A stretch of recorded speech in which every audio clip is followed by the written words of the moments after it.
Ini kita masih menunggu tuan rumah, Bapak Kiai Salam masih menuju lokasi sebagai tuan rumah untuk kita serah terima bantuan ke para santrinya. Ini kita ngintip para santri yang lagi belajar di belakang. Nah, ini kegiatan santri-santri yang lagi belajar ya. Kondisinya seperti ini, teman-teman.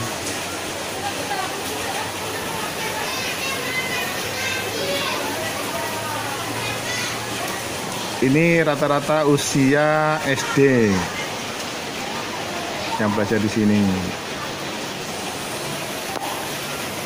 Ini berapa santri yang dipindah ke sini, nanti mungkin bisa kita konfirmasi, bisa ngobrol-ngobrol dengan Bapak Kiai Salam sebagai pengasuh pondok Pandanwangi ini, teman-teman. Ya, sambil menunggu beliau rawuh di sini. Nah, kita lihat nih sekelilingnya masih hutan. Seger sekali. Masih kebun hijau ini. Tapi mereka ini takut. Kalau malam lumayan merinding ini kalau malam ini. Tapi ini sekitar 300-an meter dari kantor kecamatan Secang. Ya, ini lokasinya sekitar 300-an meter di belakang kantor kecamatan Secang. Nanti ada plang PKU Muhammadiyah Secang. Teman-teman kalau dari arah Magelang bisa belok kiri, kalau dari arah Secang belok kanan ya. Di sekitar belakang kecamatan Secang lokasinya, Pondok Pandanwangi itu di belakang Paut Pandanwangi di atasnya. Ini bangunannya masih sangat darurat sekali ya, Bandung Bondowoso lah dulu namanya punya menamakan. Ini ke belakang sekitar berapa meter ini ya? Ada 20 meter Gus ke belakang Gus? Ya. Ke belakang itu ada 20 meteran? Ada lebih 20 meteran ya. Ini masih kebun. Buat uji nyali atau penelusuran ini. Yang hobi penelusuran.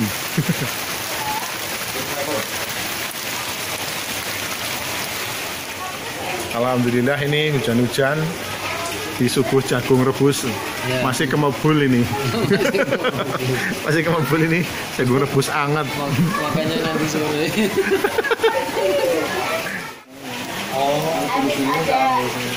Alhamdulillah ini Pak Yai Salam sebagai pengasuh Pondok Pesantren Tahfidz Pandanwangi Secang sudah rawuh. Ini beliau bunyai dari pondok mana tadi Pak Yai? Pandanwangi yang Klumprit. Yang Putra. Oh. Ini yang di sini putri semua. Putri semua. Berapa yang di sini Pak Yai? Yang putri yang kualitasnya bagus ada dipisah di Pare. Di Pare. Yang udah kelas SMA lanjut. Bukan, kecil-kecil tapi tahfidnya bagus-bagus. Oh, gitu. Oh, ngoten. Sudah lebih dari 3 juz. Ya, lebih dari 10 juz. Oh, 10 juz malah nggih. Jadi ini pondok tahfidz.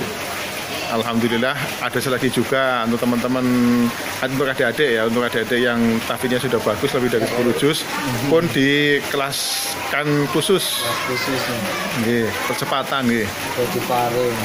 Di Pare. Jadi ada 3 tempat nggih Pak Yai. Iya, ada 3 tempat. Di sini di Klumprit yang Putra sama di Pare. Di Pare itu berarti di dalamnya Pak Yai. Iya, perumahan itu. Perumahan Pare.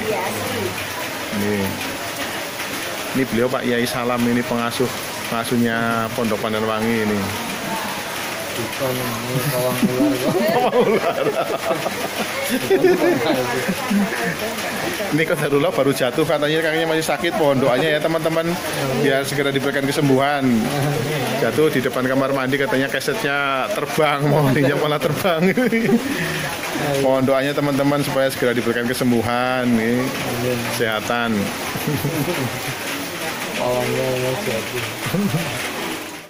Sambil kita ngisi obrolan, Pak Yai mungkin bisa ini cerita. Bukan Kiai, ini pawang ular. Oh, pawang ular.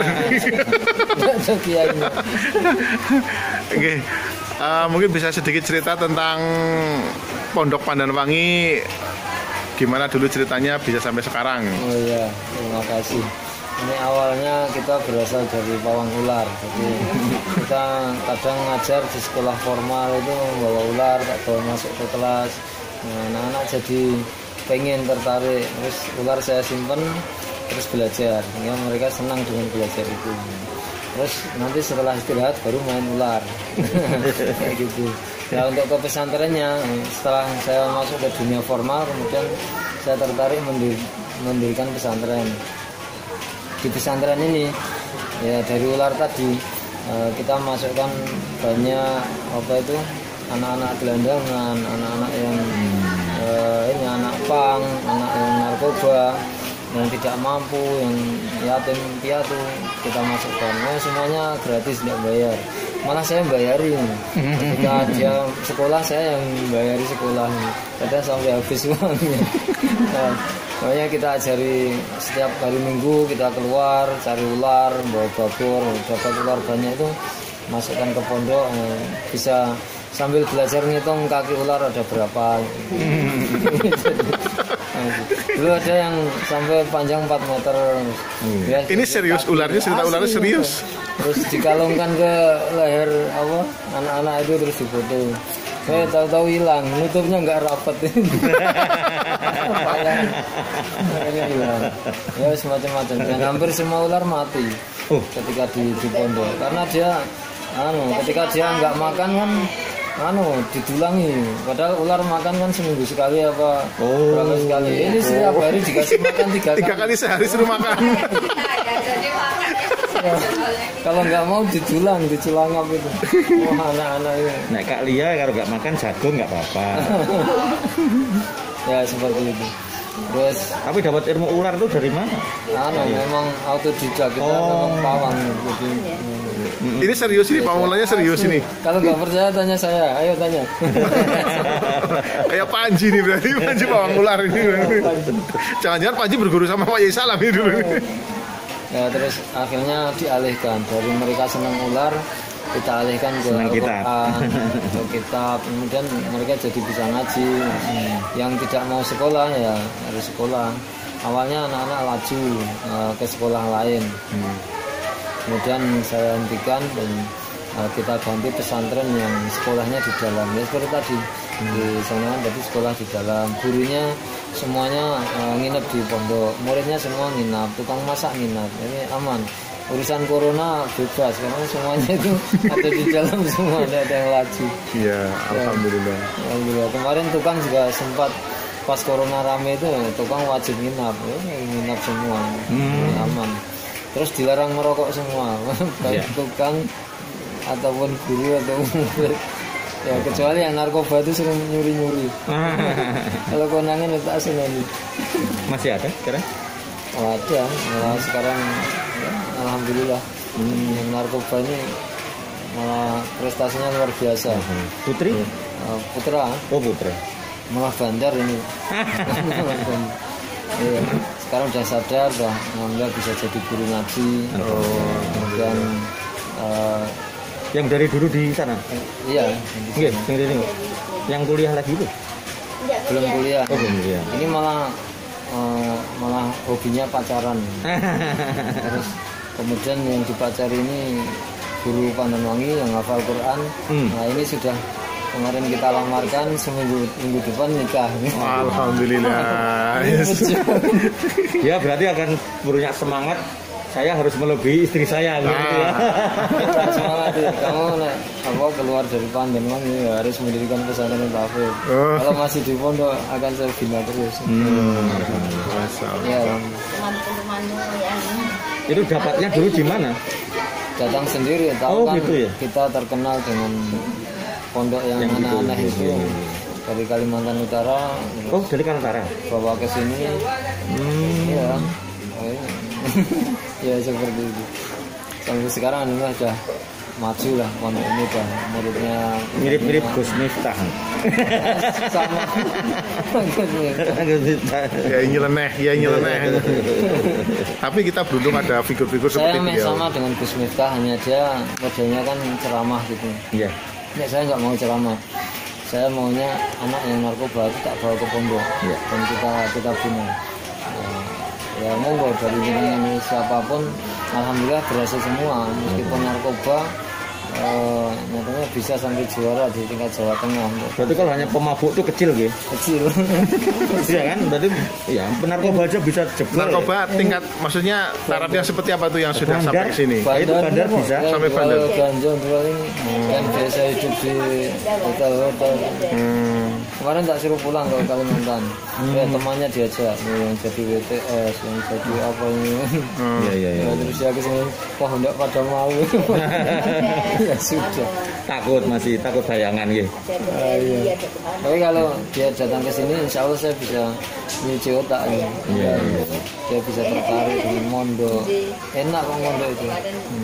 Itu istilahnya saya kadang-kadang kan perlu keahlian khusus untuk merubah mindset orang dari yang seperti itu Brainstormingnya ya. menjadi ya syukur-syukur cepet pelan-pelan menjadi itu kan itu dapat dari mana? Ini otak-atik mato. Jadi misalnya ya ada datang terus biasanya sedih dia. Rumahnya gubuk, biasanya tidur di hotel, rumahnya gubuk reot, terus menyedihkan. Iya. Itu kan kadang stres. Setelah stres ya kadang kaki kejang-kejang. Ini sampai segitunya. Pak Salam, ini saya kok rasanya kok pengen mati saja. Kadang seperti itu. Ya sudah, ayo tak antarkan. Ini tinggal pengen mati mudah.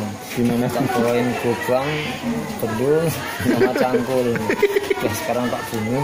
Nanti tak kubur tidak ada orang yang tahu dan langsung pasti masuk surga. Jelas. Mati di pondok itu pasti masuk surga. Akhirnya ketakutan, masa belum berani mati. Hidup itu enak, jangan dihindari. Hidup itu enak. Akhirnya ya sudah tak hidup saja. Akhirnya dia senang hidup. Malam tak ajak pikiran, baca la ilaha illallah, terus tak ingatkan kematian. Mati itu harus persiapan, asal-asalan. Mau asal-asalan ya sekarang tak bunuh itu sudah. Ya itu. Enggak berani itu nih, Bang. Kenapa enggak berani masuk surga? Belum siap. Ya ada trik-trik khusus untuk anak-anak seperti itu. Dan ya ini saya tularkan, ada guru-guru yang spesialis untuk menghadapi anak-anak seperti itu. Ilmu ini sudah tak tularkan, makanya saya jadi saya bawa ular, bawa kalau jengking, bawa apa itu untuk menghilangkan stres anak-anak yang macam seperti ini. Di pondok itu enak, asik. Makanya ada truk itu kan setiap hari harus keluar renang atau sepak bola. Ya mereka ini nggak jenuh di pondok. Dengan seperti itu, alhamdulillah mereka berkekerasan dan jadi bagus ngasih. Jadi nggak aneh ya kalau pondoknya itu ternyata di tengah kebun karena ternyata pengasuhnya itu pawang ular. Jadi ular nggak pada takut, nggak pada kesini gitu ya. Kemarin itu baru aja. Ada. Hari kemarin. Kalau jenengan datangnya kok sekarang ya? Harusnya kemarin. Ada kobra segini. Ini di samping ini tembok ini kan. Sudah mendekat ke sini? Iya. Tidur di situ di samping ini kan ada triplek yang ini terus nyumput di situ lah. Pak tukang yang ngambil tripleknya dipasang dolar gede itu nih. Lari ke sana. Ularnya lari Terus Pak tukang tak mari, ngapain nggak dibunuh? Saya juga datang terlambat. Mau tak kejar udah lari ke sana. Kobra ini. Lari kemana kobra.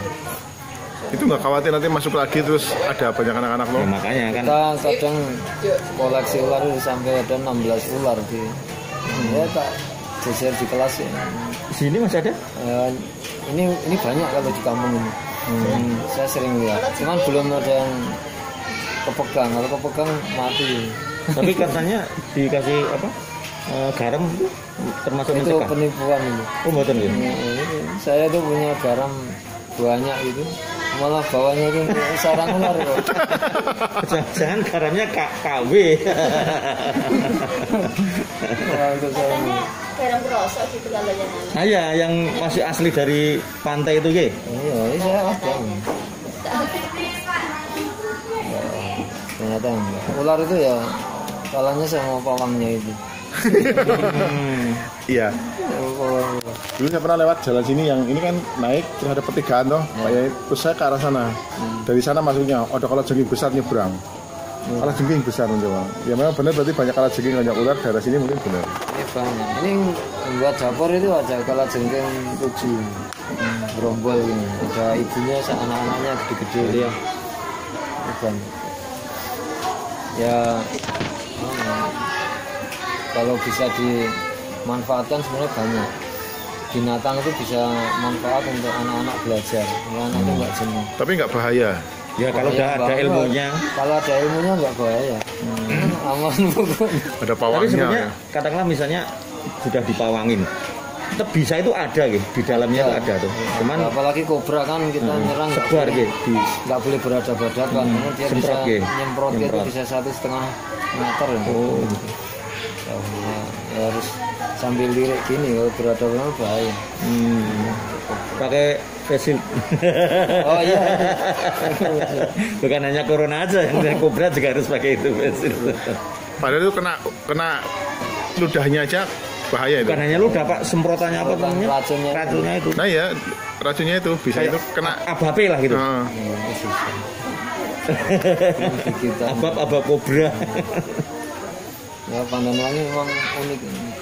Kalau boleh menyeleksi saya lebih menyeleksi anak-anak yang nakal daripada yang Yang baik-baik. baik. oh. Karena udah tantangannya beda ya. Kalau pesantren kan pengennya anak yang baik, Baik, kita baik. enggak milih yang jelek-jelek. Berarti nggak ada zonasi. Itu dari Kalimantan tadi nyatanya ada. Iya kan. Kalimantan. Terus nama Pandanwangi sendiri, ya, itu dari apa? Dari Kok tiba-tiba dulu jadi saya nama kan Kalimantan? hidupnya di atas pohon pete. Pohon Oh, pete tinggi. wangi. Saya bikin rumah di situ. Temboknya pakai daun salak Pandan. itu, daun salak saya cepletin. kreatin. Udah jadi kamar. Nggak ada yang bisa nyuri karena nggak pakai tangga. Nggak bisa kasih tangga. Terus Tarsan. ya dulu dipanggil saya Tarsan ya. Aun. Nah, di bawah tuh ada banyak kolam. Kemudian di situ di Pandanwangi itu paut itu. Oh. Rintisan pertama kan paut itu. Itu di bawahnya ada pohon pandan. Kok di tanah kok hidup. Terus ada yang hidup di dalam air. Wah ini bagus. Di dalam air. Oh, ini aja dipakai untuk nama pondok karena hidup di mana-mana nih. Di darat bisa, di air bisa. Saya malah baru tahu ada pandan bisa hidup di dalam air. Saya juga heran. Ini kok hidup air tok ini. Benangnya air kok hidup. Makanya untuk nama itu. Padahal kan nggak wangi pandan. Wangi. Pandan dong. wangi ya, pandan wangi ya, ya. Pandan. Biasanya nggak roti barang itu Pak, ya. Iya, orang juga masak nasi kadang suka dikasih daun pandan. Ya. Masih daun pandan. Ya dari situ. Wanginya wangi sedep, tapi nggak nyegrak ya. Sedep tapi Awalnya nggak juga nyegrak. dulu santri juga ada dari Sumatera. Ya memang sama-sama Tarsan itu hidup di atas pohon itu berani. Nggak ada yang nyuri aman. Kalau dicuri ya hanya Al-Quran ya. Malah pencurinya masuk surga. Iya, masya Allah. Monggo mau nanya apa lagi? Tentang nama seperti itu Pandanwangi itu. Iya. Itu asal ketemu aja. Ini bukan guyon ya teman-teman. Jadi ini True story. langsung ke narasumbernya nih, Pak Yai Salam pengasuhnya ini. Nggak ada Jadi, editing sama sekali. Nggak ada editing ini, langsung live ini. Yang tanya juga asal tanya. Nah, tanya juga kita nggak skenario loh, ini nggak ada skenario, kita langsung tanya. Padahal kita sudah berapa kali kesuan ke sini gitu. Baru kali ini kita tanya jawab Wawancara. seperti ini, wawancara seperti ini, dan ternyata beliau ini pawang ular. Masa Allah. Oh ya Pak Yai, sedikit tanya lagi. Ini Bandung Bondowosnya kemarin berapa lama ini bangunannya ini? Ya, kita merancang 1 minggu jadi. 1 minggu kan nih, 1 minggu. Tapi meleset ya 2 minggu, bisa jadi apa ya 3 mingguan. 3 minggu. 3 minggu. Oh, Ini baru jadi ada 1 bulan. bulan. Terus 1 bulan ditempati itu Luas bangunan Ini tadi berapa nih? ditempati ini meskipun belum ada atap sudah ditempati Pak. Oh, belum ada atapnya, sudah ditempati nih. Masya Allah. Atap itu gini. Di tengah kebun, ya kan? Di Begitu tengah ada triplek. atap tanpa dinding ya kita tempati. Oh, belum ada dindingnya juga sudah ditempati. Pokoknya sudah ada lantai, sudah rata langsung ditempati. Lantainya belum keramik, lantainya Belum dulu keramik. masih tanah itu banyak. Kami ini ada donatur juga baru katanya biar rapi. Iya, iya. Masya Allah. Pokoknya kita berani aja. Dan anak-anak putri sini juga kendal. Tangguh. Tanpa dinding itu berani. Oh, Masya Allah. Itu berani. Soalnya udah yakin pengasuhnya itu udah pawang. Nggih. Ada anak putri yang agak berani. Dulu dari Jakarta ya berani. Megang ular pakai kerudung. Kerudung dilepas. Ambil ular berani. Hebat juga. Masya Allah. Pawang kok pengasuhnya kok. Lari. Ya moga teman-teman kalau ada saudara, ada teman yang mungkin bermasalah seperti tadi, pecandu, obat-obatan, Pak Yai Salam insya Allah akan menuntun ke jalan yang benar. Nggih Pak Yai. Sebuah challenge nih. Siap menuntun ke jalan yang benar. Siap. Lokasinya di mana? Di belakang Kecamatan Secang. Ada plang PKU masuk sekitar 200 meteran. Nanti ada plang TK Pandanwangi. Nah kita di belakangnya Pandanwangi. Di sini yang pondok putrinya Pak Yai. Yang putranya di Sindas. Sinda di Klumprit. Nggih. Nanti bisa sowan ke sini ketemu Pak Yai pengasuhnya. Kalau yang putra banyak nih yang tingkatan narkoba ada tidur di pasar seminggu, tidur di warnet seminggu, dari Bekasi, dari nakal-nakal. Dan kita senang ketika ada peningkatan dari anak nakal menjadi baik ini, luar biasa kita bangga. Puas nih. Betul. Kalau sudah baik menjadi baik biasa gitu. Dari rusak menjadi baik itu yang ada kebanggaan gitu. Rata-rata butuh berapa tahun untuk merubah EK itu? Kita segera karena kita langsung sudah punya lingkungan yang bagus, begitu datang langsung bagus. Jadi tidak melalui proses-proses misalnya proses yang kecanduan merokok nanti sedikit demi sedikit dikurangi. Kita enggak, langsung total enggak merokok, enggak minuman keras, kecuali es batu boleh. Kalau yang tadi katakanlah narkoba itu kan dia punya ketergantungan, katakanlah apakah selama itu dia masih sedikit boleh apa langsung tes terus reaksinya nanti langsung mungkin ada karena itu hanya mental saja kok. Itu tadi ditanting mati sekarang ini cangkul nih golok gitu kan, ayo gitu. Jadi sakaunya udah hilang. Kita pengen mati kok diajak mati dibunuh gini kan, nanti mereka akan ketakutan dengan dibunuh. Wah mau hidup daripada dibunuh. Nah itu jadi nalarnya kan harus kaget ini. Saya kadang bikin shock terapi seperti ini. Kadang anak tukang nyuri, tukang coba, kadang nggak mau ngaku di sini. Ya tak bawa ke kuburan tengah malam, kuburannya itu tak bawain senjata tajam, ada karet atau bendo sama cangkul sama pulpen sama kertas. Itu udah kebuka semua. Kamu mau jujur apa enggak? Kalau mau jujur ini tulis dosa-dosa kamu itu apa? Ini tak bikinkan surat aflat itu penebusan dosa.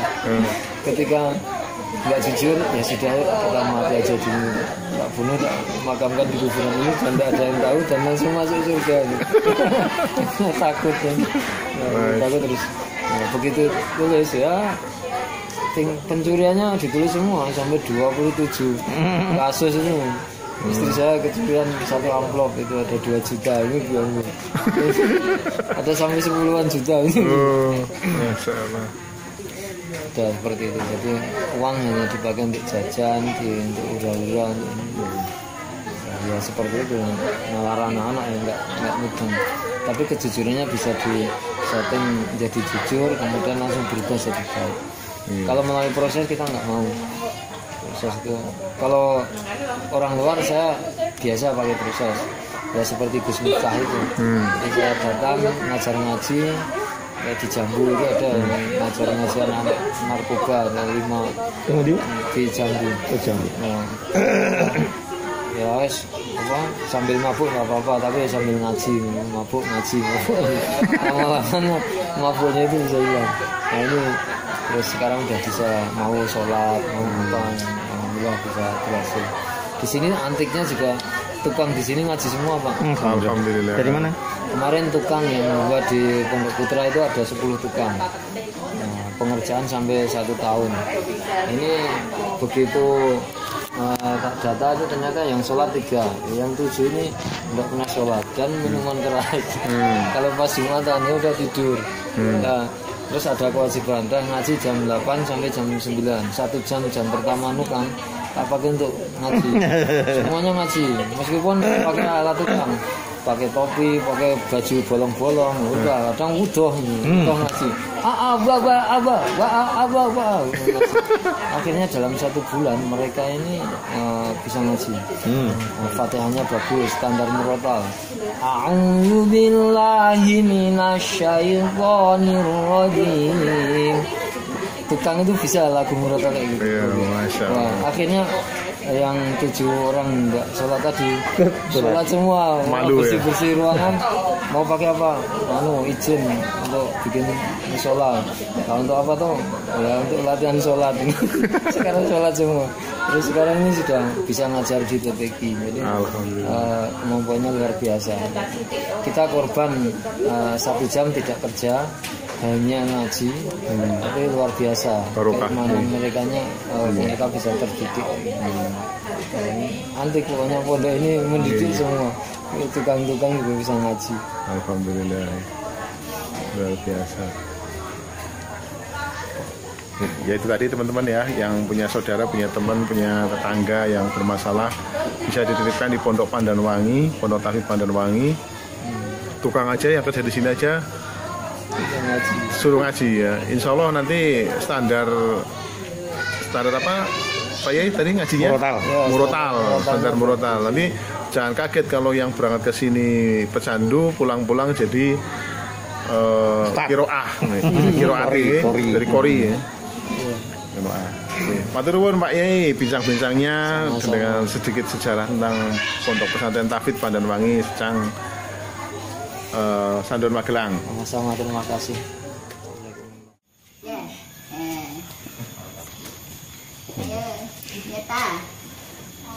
Tahu dulu 1, 2, 3. A'udzubillahi minasyaitonirrajim. Bismillahirrahmanirrahim.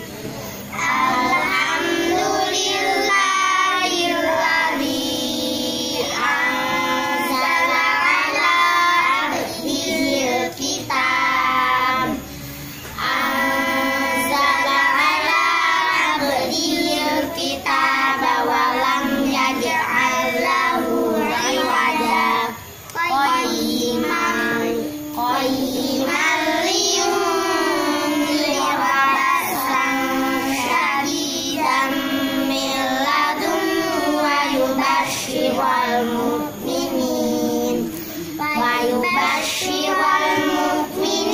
alladzina ya'maluna as-solihati anna lahum ajran hasanah makithina fihi abada wa yunziral ladzina qalu ittakhadallahu walada ma lahum bihi min ilmin wala bi'abaihim kaburat kalimatan takhruju min afwahihim yaquluna illa kadhiba fala'allaka baqi'un nafsaka ala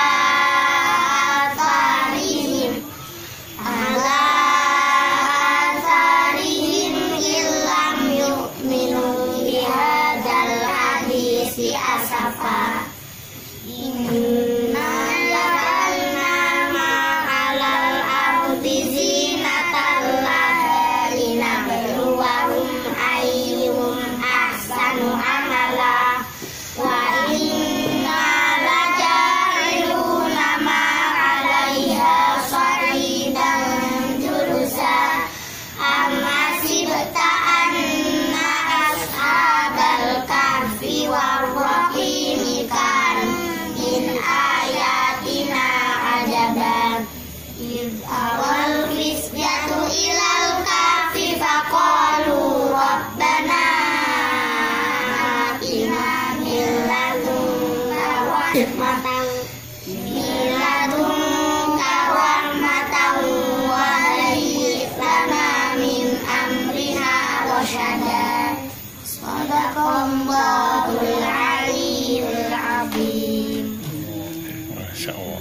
Coba yang tampilan gorib saya pengen dengar. Ini yang kecil-kecil juga boleh baca ya. Mim kecil wakaf lazim 1, 2, 3 bersama. Mim kecil wakaf lazim. Yang di belakang bunyi. Harus berhenti. 2 titik 3 mu'anaqah. Berhenti di salah satu tempat. Tokola kofa jim tanda wakaf sebaiknya berhenti. Sholat kof lam alif za swat tanda wasol sebaiknya dibaca terus. Anak nanya panjang dibaca pendek. Ya anak nanya panjang tetap dibaca panjang.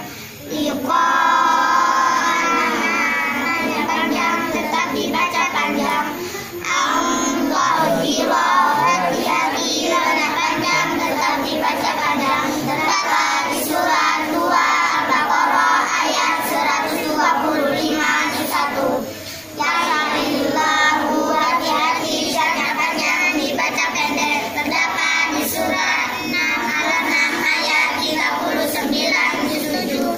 Zalika lamin hati-hati lamin bukan iman. Terdapat di surat 42 Asyura ayat 43 juz 25. Ya cukup.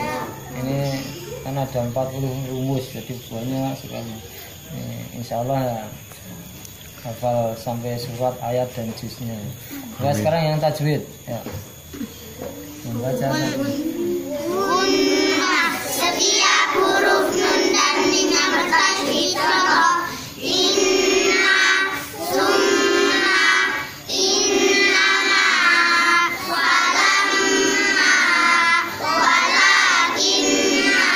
Perbedaan sukun dan tanwin sama dalam suara, beda dalam tulisan. Man, min, mun, hukum sukun dan tanwin dibagi 5.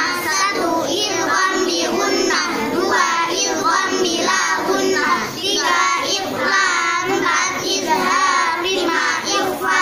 1 idgham bi gunnah, setiap sukun dan tanwin bertemu ya, waw mim nun karena bertemu ya.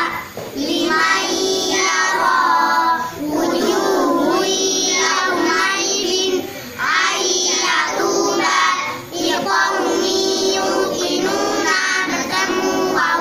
Min waraihim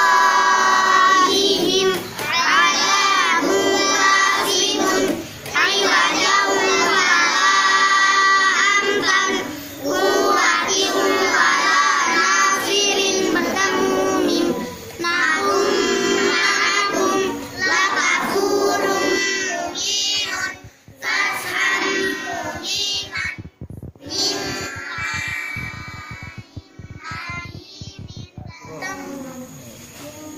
siapa ya? Baca semua 1/4 jam. Menghabiskan pertama. Ya ini mau tampil apa lagi? Terima kasih anak-anak.